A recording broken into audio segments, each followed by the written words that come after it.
Salut tout le monde, j'espère que vous allez bien. Je vous retrouve aujourd'hui pour une nouvelle vidéo sur la chaîne et il s'agira d'un point lecture centré uniquement sur des ouvrages graphiques puisque j'ai passé à peu près 48 heures en fait à lire seulement des graphiques, donc des BD, des romans graphiques et des mangas. Je vais vous présenter ça assez rapidement, je l'espère, mais il y a beaucoup de livres. Je vais donc commencer par les ouvrages que j'ai le moins aimés pour aller assez vite et évacuer les titres qui m'ont pas parlé clairement. Le premier, c'est le sarcophage des âmes de Le Tendre et Boutin Gagné, publié chez Dracou. Alors c'est un one-shot, donc c'est une histoire qui tient seulement dans cette petite BD de très exactement 48 pages. Je pense que l'histoire aurait pu être pas mal, mais ça m'a semblé un petit peu bâclé de par le fait qu'il y ait un seul tome, donc c'est très peu approfondi. Dans cette histoire, on suit une fille et sa mère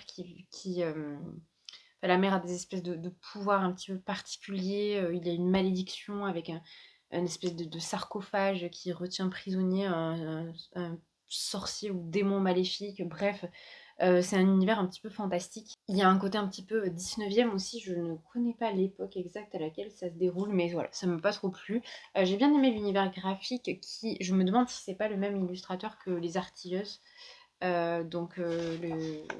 L'univers graphique était sympa, mais l'histoire en tant que telle ne m'a pas plu, donc voilà, je passe vite dessus. Une autre BD qui ne m'a pas plu, alors c'est une BD extrêmement jeunesse, mais c'est Kat et son chat. Alors là, je n'ai pas aimé. Déjà, l'univers graphique, je vous le montre, mais ça ne m'a pas plu du tout. Il y a un côté un petit peu cartoon, très moderne, que je n'aime pas. Et en plus, ça m'a pas fait rire, j'ai pas trouvé ça touchant ni rien. C'est l'histoire d'une petite fille et de son chat en fait. Et là, en l'occurrence, le petit chat devient une célébrité, il joue dans une série télé. Ça m'a pas du tout ni touché, ni parlé, ni rien du tout. Donc voilà, pareil, je passe très vite dessus. C'est quand même une saga qui compte 10 tomes, donc j'imagine qu'il y a un lectorat assez fidèle, puisque quand il y a 10 tomes, en général, c'est plutôt bon signe pour une série. Enfin, en ce qui concerne les ventes. Mais voilà, avec moi, ça l'a pas fait, et du coup, je vais m'arrêter là. On parle maintenant d'ouvrages qui m'ont un peu plus plu et je garde les coups de cœur ou vraiment les ouvrages qui m'ont marqué pour la toute fin. Alors le premier qui m'a beaucoup plus plu dans son format, qui est un ouvrage pour les tout petits, c'est Rue de la Peur de Gilles Baume et Amandine Pioux et c'est publié chez Amatera. Alors, ça se présente comme ceci, c'est un livre qui se déplie. Alors, je précise une nouvelle fois, c'est un livre pour les tout petits. Donc, il y a une trame, enfin une petite histoire, mais surtout ce qui est intéressant, c'est que c'est hyper ludique et hyper interactif comme objet, puisque toutes les portes s'ouvrent, les fenêtres s'ouvrent, on peut tirer des petites languettes pour avoir des choses qui apparaissent, et on a une toute petite histoire à l'intérieur, donc c'est très sympa, très mignon et bien fait, je trouve. Ça parle de la thématique de la peur un petit peu, donc il y a pas mal d'étrangetés, il y a des animaux par exemple, et il y a aussi voilà, des fantômes, des créatures, j'allais dire mythologiques, mais plus mythiques, comme le Yeti. Et donc voilà, toutes ces créatures prennent place dans la rue de la peur, et donc au dos on a une petite inscription qui est chaque maison est une menace pour qui passe devant, et pourtant.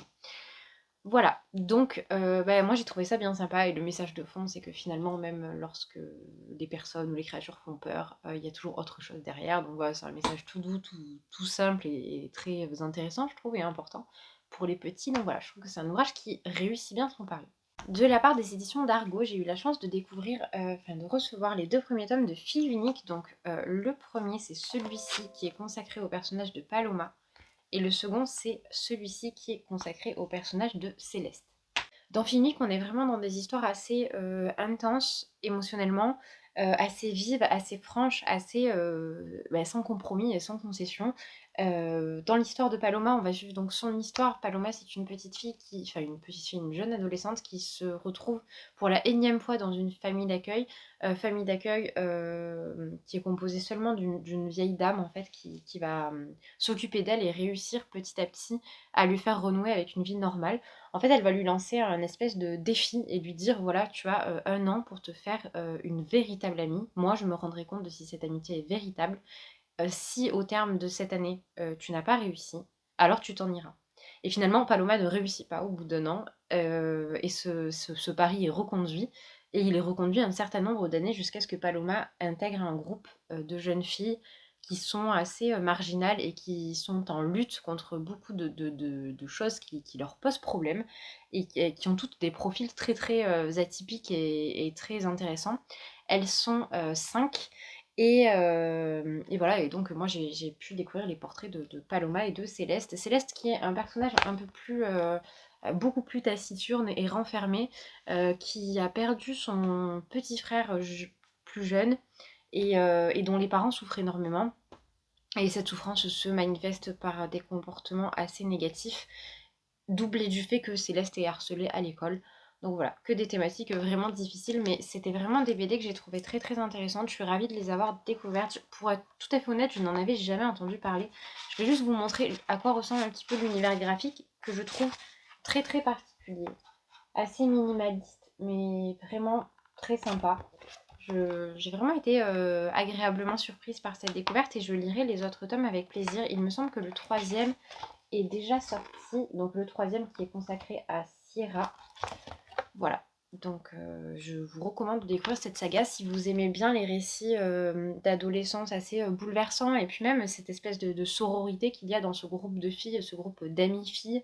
C'est vachement cool en fait, malgré les difficultés, elles restent soudées, elles s'entraident et elles sacrifient un certain nombre de choses aussi les unes pour les autres. C'est vraiment une très très jolie histoire. De la part des éditions Jungle, j'ai reçu le Cercle de Providence, pardon, le tome 1 qui est juste ici et le tome 2 qui est là.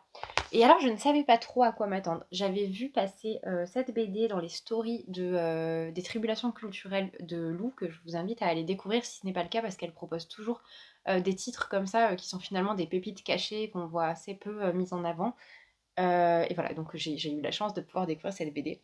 J'ai beaucoup, beaucoup, beaucoup aimé. Pareil, je ne m'attendais pas du tout à ça. En fait, je ne m'attendais pas à ce que ce soit aussi original, puisqu'on est vraiment dans un récit fantastique, d'enquête, thriller très particulier, dans lequel on va suivre plusieurs personnages. Donc dans le tome 1, je vous résume seulement le tome 1. Dans le tome 1, on suit cette jeune fille, et enfin on suit les personnages présents sur la couverture, je ne me souviens plus des noms.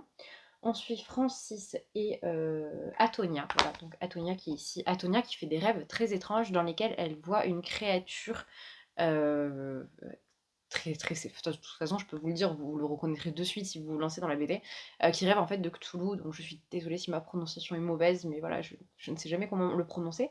Mais qui fait des rêves donc de Cthulhu et de tout un univers Lovecraftien et qui se pose des questions en fait sur la signification de ses rêves puisqu'en fait cette créature semble capable de traverser je sais pas comment dire, une espèce de voile entre la réalité et le monde de Cthulhu et voilà, et que cette apparition sèmerait le trouble, la mort, un désastre, quoi, un véritable désastre. Et voilà, en gros, en parallèle de ça, donc le personnage masculin qu'on suit, c'est Francis, qui a un grand-père qui est passionné par les vieux livres, qui tient une librairie qui fait complètement rêver, je vous le dis tout de suite, dans laquelle il y a vraiment des ouvrages sur tous les mythes anciens, toutes les thématiques anciennes, et ce grand-père connaît ce mythe de Cthulhu. Je vais pas. J'ai peur de vous spoiler si je vous en dis plus en fait. En gros, on a toute cette enquête autour de finalement qu'est-ce qui se passe avec cette créature, pourquoi elle apparaît et qu'est-ce qui va se passer, voilà. Donc, et comment l'arrêter. Dans le second tome, je peux pas vous dire qu'est-ce qui est mis en avant, mais ce que j'ai trouvé vachement bien, c'est que bon, on est toujours dans cet univers assez Lovecraftien et ce côté enquête en fait qui nous amène à une espèce de croisement finalement avec un tout petit côté anglais Sherlock Holmes et le côté fantastique Lovecraftien. Voilà, mais c'était vraiment bien. Donc c'est Le Roi en jaune. Le Roi en jaune, c'est une nouvelle d'un auteur, je me souviens plus le nom. Bref, je ne sais plus, mais ça reprend en tout cas tous les codes de ces récits fantastiques assez classiques et j'ai beaucoup beaucoup aimé. Je vous recommande vraiment cette saga de BD, cette série BD, si vous recherchez quelque chose d'original et de vraiment prenant, parce que c'est vraiment prenant. J'ai vraiment. En fait, c'est les premiers livres que j'ai commencé à lire là sur mes 48 heures de lecture graphique. Et je m'attendais pas à dévorer autant de BD, mais c'est vraiment ces BD qui m'ont lancé dans la lecture, puisque j'étais un petit peu en panne de lecture. Voilà, je vous montre les illustrations. Et voilà, si ça vous tente, le Cercle de Providence. Je crois qu'il n'y a que ces 2 tomes qui sont sortis, mais à voir, je me renseignerai et je vous mettrai peut-être une petite info par ici. J'ai ensuite lu La Sentinelle du Petit Peuple, Les Larmes du Dragon de Fornes, Carbone et Barreau. Je vois qu'il y a déjà la couverture du tome 3 qui est visible ici. Alors je sais pas si vous la verrez avec la surbrillance, mais je ne savais pas qu'elle était déjà visible, enfin déjà prévue. On continue à suivre l'histoire d'Elina. J'adore toujours autant l'univers graphique, et puis j'aime beaucoup le fait que voilà, on soit dans un petit univers fantastique avec des fées, le petit peuple, les enquêtes sur les dragons. J'adore les graphismes aussi qui ont un côté très rond, très positif et doux. Je sais pas vraiment comment vous le dire autrement. Mais j'ai trouvé qu'on n'avançait pas beaucoup dans ce tome-là, ce qui était assez dommage. D'ailleurs, j'ai un petit peu le même reproche finalement à faire à une autre BD dont je vais vous parler plus tard. Et c'est vrai que ça me dérange un peu parce que, bon, autant les BD, là, en l'occurrence, Dupuis me l'a envoyé, il n'y a pas de souci, mais c'est vrai que si je mets 15 € dans une BD et que la BD avance aussi lentement, je pense que j'aurais vraiment une forme de frustration, en fait, qui pourrait apparaître. Même si j'aime beaucoup et que je ris beaucoup, que je suis très touchée par les personnages et que de façon générale je passe des très bons moments quand je lis La Sentinelle du Petit Peuple et les autres BD dont je vais vous parler, je sais pas, je trouve que c'est un peu dommage de... Je trouve que c'est très bien de prendre son temps et de prendre le temps de poser son propos, mais là on n'apprend pas grand chose non plus de plus, puisque finalement Elina est toujours la... Faut que je vous explique un petit peu, mais en fait Elina, sa grand-mère est hospitalisée dans une sorte d'EHPAD. Et au moment où elle est hospitalisée, sa grand-mère ne peut plus donc garder sa maison. Et elle va confier à Elina, sa petite fille, qu'elle est ce qu'elle appelle, enfin, ce qu'on appelle la sentinelle du petit peuple, c'est-à-dire qu'elle est chargée de protéger le monde des fées. Et donc sa grand-mère voit les fées grâce à une espèce de pommade qu'il faut se passer sur les yeux, et cette pommade permet de voir les fées en fait, et de voir le monde féerique tout simplement. Et dans le tome 2, Elina n'a plus de pommade, donc elle va devoir créer cette pommade, et pour ce faire, il lui faut des larmes de dragon qu'elle n'a plus. Donc les personnages vont partir en quête d'un dragon susceptible de donner des larmes. Bref, voilà. Donc en soi, l'histoire est pas mal, mais le problème, c'est qu'on n'apprend rien sur que ce soit le monde des fées, le véritable rôle de la sentinelle du petit peuple. Donc finalement, c'est un peu... Voilà. C'est un peu en demi-teinte cette lecture. J'ai passé un bon moment parce que c'était très doux, très rassurant, très cocooning, mais en même temps, j'ai pas appris grand-chose, voilà, ce que je trouve un peu regrettable. Je lirai tout de même la suite avec plaisir et j'ai hâte de savoir dans quel sens ça va aller tout ça, combien il y aura de tomes aussi, parce que je pense que c'est assez important. Si c'est une saga en 3 tomes et qu'on n'est que sur des choses assez contemplatives comme ça, où finalement il ne se passe pas grand-chose, mais on a des beaux dessins, pourquoi pas, ça peut être aussi un parti pris. Mais je suis pas... Enfin, personnellement, c'est pas ce qui me convainc le plus. Par contre, si l'histoire fait 15-20 tomes et que ça avance à ce rythme-là, je pense que ça va être un peu problématique, ne serait-ce qu'en termes de coût, en fait, pour, euh, pour faire une collection complète, quoi. Après, voilà, c'est propre à chacun. Il y a peut-être des personnes qui aiment bien aiment bien que l'histoire de fond n'avance pas et qu'on ait juste une petite quête comme ça, assez rigolote et mignonne avec les personnages qu'on aime bien. Mais voilà, moi, personnellement, ça a été un petit sujet de frustration. Je vais passer à des mangas. J'ai lu les 4 premiers tomes de Parasite Reversi, qui est un spin-off en fait de Parasite, tout simplement, que je n'ai pas lu. Et je pense que ce serait nécessaire de lire Parasite en fait, parce que j'ai pas mal aimé en plus, mais c'est vrai qu'on n'a aucune explication du coup sur d'où viennent les parasites. Je sais pas si c'est normal, je ne sais pas si dans la saga principale on a une réponse ou si on reste finalement toujours en suspens sur ce que peuvent être ces parasites. Mais voilà, moi ça m'a un petit peu frustrée. Je vous montre les couvertures rapidement. Ce sont des seinen, donc on a vraiment... Ça c'est le tome 4, le tome 3 et le tome 2. Ce sont des seinen assez violents, donc je les recommanderais pas à tout le monde. Je pense que c'est vraiment pour un public assez averti. Et on est dans ces formes d'horreur très japonaises, je trouve, avec des créatures qui prennent l'apparence des êtres humains et qui ont la possibilité de les tuer, mais de façon absolument spectaculaire et immédiate. C'est très surprenant et très flippant aussi, je trouve. Et nous, on suit Tatsuki, qui est un jeune homme qui a perdu ses amis. Il devait se rejoindre dans une espèce de garage la nuit, bref. Et lorsque lui est arrivé, c'était au moment où un de ses parasites tuait ses amis. Il assiste au massacre et en fait, il est donc le seul témoin de ce qui a pu se passer. Mais ce jeune homme, il a vraiment un comportement très particulier, il est assez distancé de la réalité. Il a des attitudes très, surprenantes en fait, qui vont faire que, beaucoup de soupçons vont faire que voilà, qu'on va se tourner vers lui en fait, tout simplement. Il est le fils d'un homme assez important. Et il va finir par mener l'enquête en fait avec l'inspecteur qui cherche en fait d'où peuvent, enfin comment ont pu mourir ses amis et d'où viennent le nombre de cadavres impressionnants qu'ils ont sur les bras depuis un certain temps. Et voilà, donc c'est très glauque, c'est un espèce de thriller fantastique, très dérangeant, très sombre aussi, que je recommanderais clairement pas à tout le monde. Et je pense même que de toute façon, si vous avez pas lu la saga principale, ça vaut peut-être pas trop le coup à voir. Je sais pas, moi je pense que je vais me lancer dans la saga principale pour pouvoir, peut-être joindre les bouts et réussir à comprendre, les enjeux de ce spin-off. Après je me trompe peut-être que c'est complètement indépendant, à voir. Mais en tout cas, voilà, c'est un seinen qui est sympa, mais ça fait pas partie de mes sagas, vraiment, coup de cœur, découverte. Là, il y en a certains que je vais vous présenter que j'ai vraiment adoré, adoré, adoré. Là, on n'est pas sur un registre comme ça, mais j'ai quand même passé un bon moment, c'était divertissant. Il y a pas énormément de texte, mais il faut dire que les images sont tellement choquantes qu'en fait, on prend vraiment le temps de regarder chaque image, en fait, chaque planche. Donc voilà, c'est une saga sympa, mais qui ne fera clairement pas partie de mes coups de cœur. On reste dans les seinen assez sombres. J'ai lu Ajin, qui finalement ressemble pas mal à Parasite maintenant que j'y pense. Donc de Gamon Sakurai. Le sous-texte c'est Ajin semi-humain. Donc en gros, on est dans un monde où il y a des Ajin qui sont des créatures qui ont une forme complètement humaine et qui sont immortelles. Sauf qu'il y a des humains qui sont des Ajin et qui ne le savent pas. Et donc, nous, le personnage qu'on suit, c'est son cas. Puisque il va même, au début de l'histoire, il va même suivre des cours sur les Ajin, il va se poser des questions, puis même il y a une forme de discrimination qui existe dans la société vis-à-vis de ces créatures qui sont non seulement recherchées, mais qui en plus sont. Enfin, on promet des récompenses, quoi, si on ramène des Ajin. Je crois qu'ils sont même pas 30, quelque chose comme ça, si je me trompe pas. Donc voilà, ils sont vraiment recherchés ardemment parce qu'on veut faire des expériences sur eux, on veut comprendre d'où vient leur immortalité pour, pourquoi pas, rendre les humains immortels. Bref, c'est toujours les mêmes problématiques un petit peu.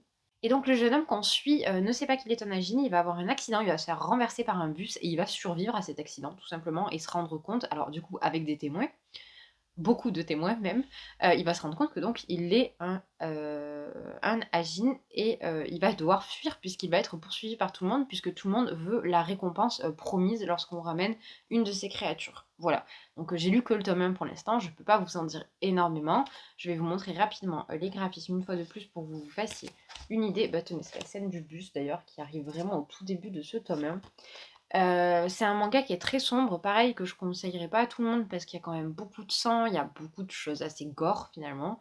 Mais voilà, c'était cool. J'aime beaucoup les mangas assez sombres. Il y en a là dont je vais vous parler. J'ai tellement hâte de vous en parler que ça fait 2 fois que j'y fais référence. Mais bon, j'y viendrai en temps voulu.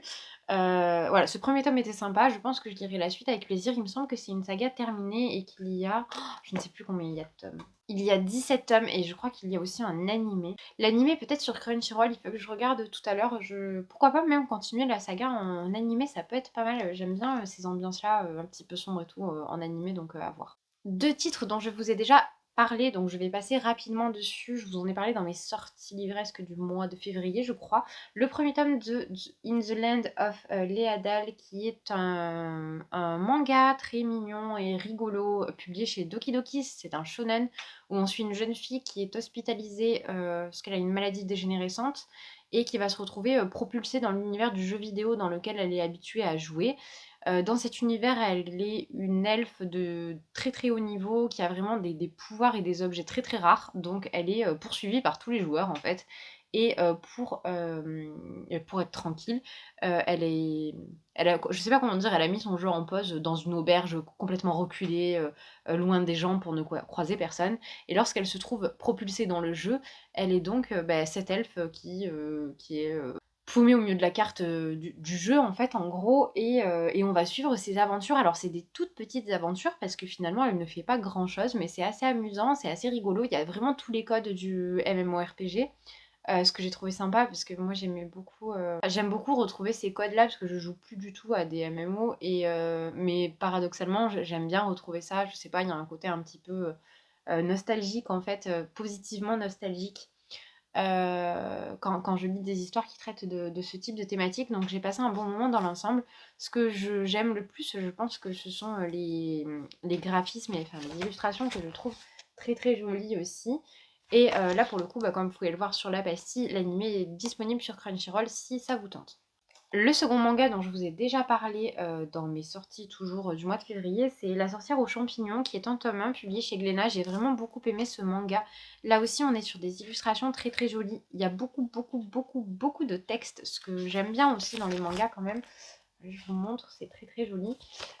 Donc on suit, Luna qui est une sorcière noire. Les sorcières noires sont rejetées absolument par tout le monde. Elles sont rejetées par tout le monde parce qu'on pense qu'elles sont méchantes, mais Luna ne l'est pas du tout. Elle vit toute seule dans la forêt avec des animaux. Elle passe son temps à concocter des remèdes pour les personnes du village à côté. Mais lorsqu'elle marche, des champignons poussent. Lorsqu'on la touche, elle peut brûler les gens et lorsqu'elle parle, son haleine, son souffle en fait, cause des dommages aux humains. Donc elle se tient complètement éloignée et elle vit vraiment recluse finalement. Elle est comprise par très très peu de personnes, elle est assez seule. Et voilà, donc ça c'est l'histoire qu'on va avoir ici, histoire qui va se doubler d'une histoire d'amour en fait, un petit peu, chose à laquelle je ne m'attendais pas du tout, mais il faut dire que je ne savais pas que c'était un shoujo initialement. Et j'ai trouvé que c'était bien fait, c'était mignon, il m'a vraiment fait du bien ce petit manga, je l'ai trouvé très très chouette. Pareil, assez original, même si voilà, on garde le côté toujours très doux des shoujo. Donc je peux que vous le recommander, il est vraiment très très mignon, très chouette et je lirai la suite avec plaisir aussi. Bon allez, il m'en reste que 4 et là je vais vous parler des 4 vraiment BD, manga, comics qui m'ont le plus plu.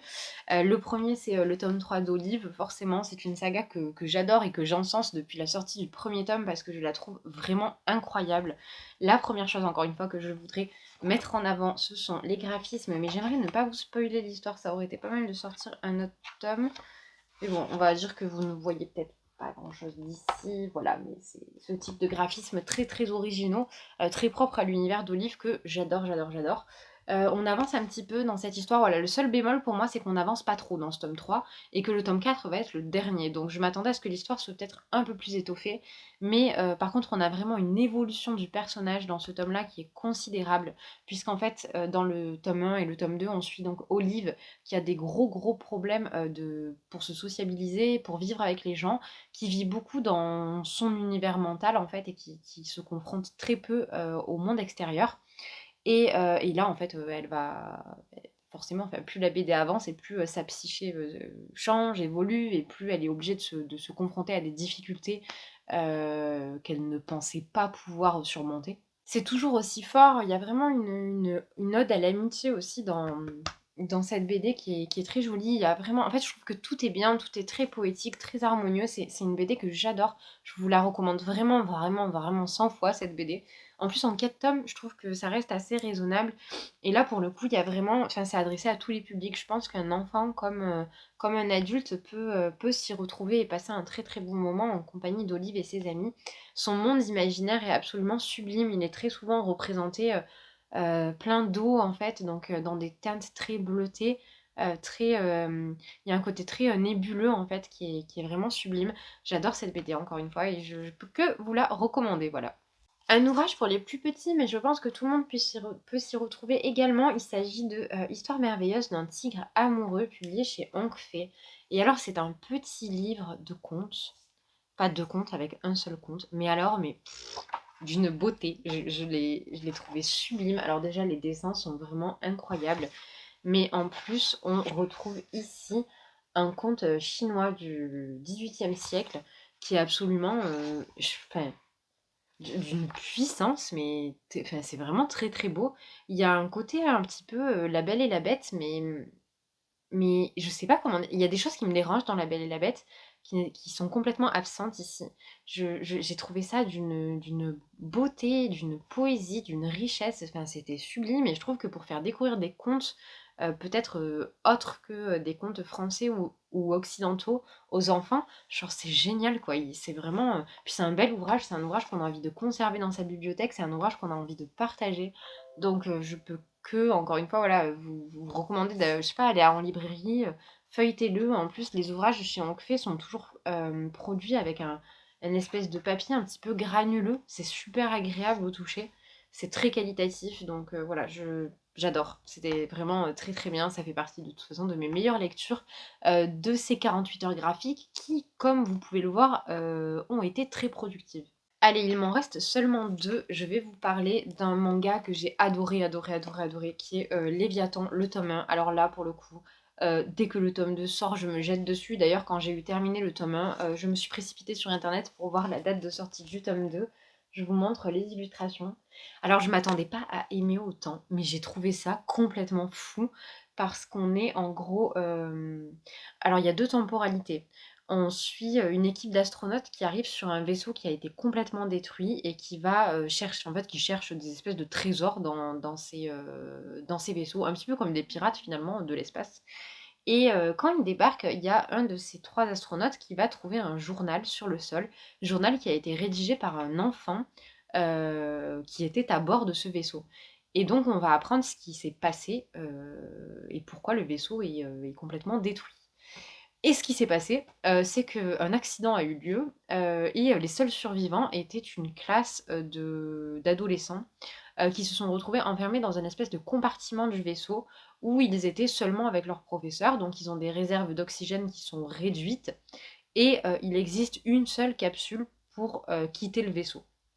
Évidemment, heu, lorsque j'ai pas envie de trop vous en dire, mais bon, évidemment, s'il y a qu'une capsule et qu'il y a, une cinquantaine de personnes, enfin peut-être un peu moins, peut-être, une trentaine de personnes, on est d'accord que ça pose problème quelque part et en fait, c'est les enjeux de ce récit-là. C'était trop, trop bien fait. Alors pareil, c'est hyper anxiogène, c'est hyper glauque, donc je le recommande pas à tout le monde, mais j'ai trouvé ça vraiment, vraiment, vraiment génial.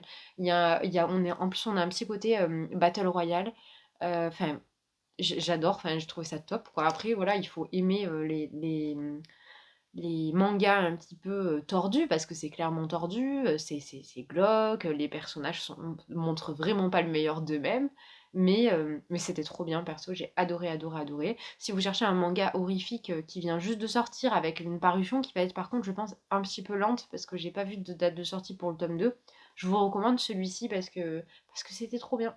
Et autre chose, vous fiez pas trop à la couverture qui est extrêmement réaliste. Moi, je suis pas une grande fan de couverture réaliste en manga, mais à l'intérieur, c'est pas du tout le type d'illustrations qui sont présentées, c'est ce que je vous ai montré. Moi, je trouve qu'il y a un côté presque gravure en fait à l'intérieur. Je vous remontre une planche, enfin des planches pour que vous puissiez voir, mais il y a un côté très, très classique, manga horrifique. Et enfin, le dernier livre dont je vous parle, il s'agit de La fille de la mer de Molly Knox Ostertag, j'espère que je le prononce bien. C'est publié chez Kinaï. J'ai adoré, adoré, adoré. C'était trop mignon, c'était si mignon si vous saviez. Oh, ça m'a fait tellement de bien cette petite histoire, c'était merveilleux. D'ailleurs, j'étais complètement dégoûtée de ne plus rien avoir de Kinaï en stock à lire parce que je suis toujours hyper embarquée dans leurs comics et j'adore ce qu'ils font. Et c'était vraiment une petit pincement au cœur de ne pas pouvoir continuer ma découverte des œuvres de chez Kinaï. Mais voilà, je vous montre un petit peu à quoi ça ressemble. C'est vraiment très très joli. Alors là, on est vraiment dans un univers très marin qui m'a un petit peu fait penser à Pogno sur la falaise. D'ailleurs, regardez au dos un petit peu à quoi ça ressemble.